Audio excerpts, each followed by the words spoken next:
his term spanning from securing the border to the economy. It followed his visit to the Selfridge Air National Guard base nearby, where he delivered remarks to service members who are stationed there. Even Governor Gretchen Whitmer of Michigan making an appearance, although she said it was unplanned.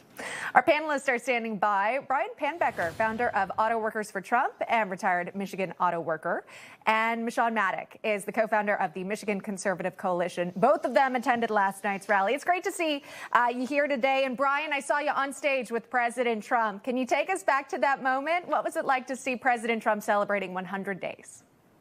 Well, it was an honor and a privilege, and we told him that. We gave him a warm Macomb County welcome.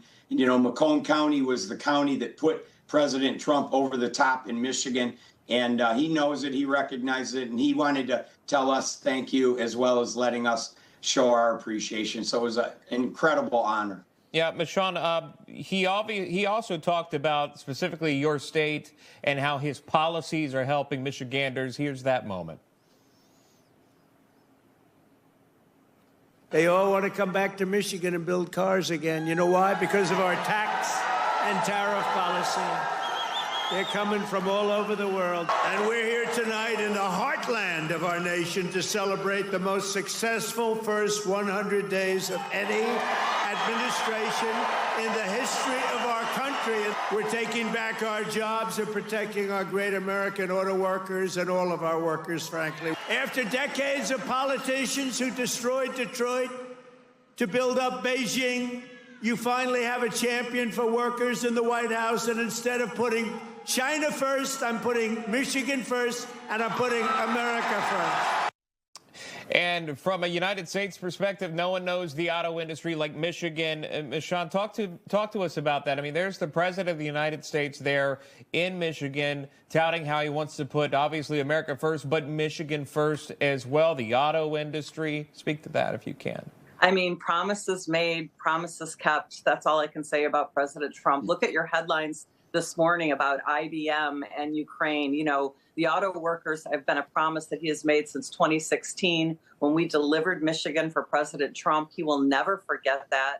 He was with us on the night before he won in 2016 and the night before he won this last election. And he loves Michigan because he knows that the independents in Michigan overwhelmingly chose him. And he is keeping every promise that he made. And Brian is a great testimony to that. He's been with the president, like myself, since 2016. And the energy in the room last night in Macomb County was pretty incredible. President Trump unleashed his new dance moves, and it was very exciting.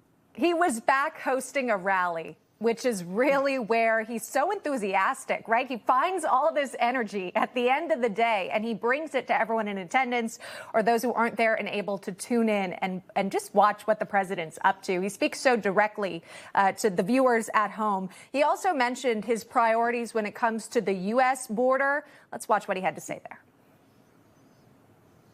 After years of leaders who sent your money to defend the borders of distant foreign nations, that's what we did. We'd fight for other nations, but not for ourselves. You finally have a president who is defending our borders and our nation. So, Brian, when you're talking to folks in Michigan, you know, it is farther away from the southern border, but how important is this Trump priority for those folks?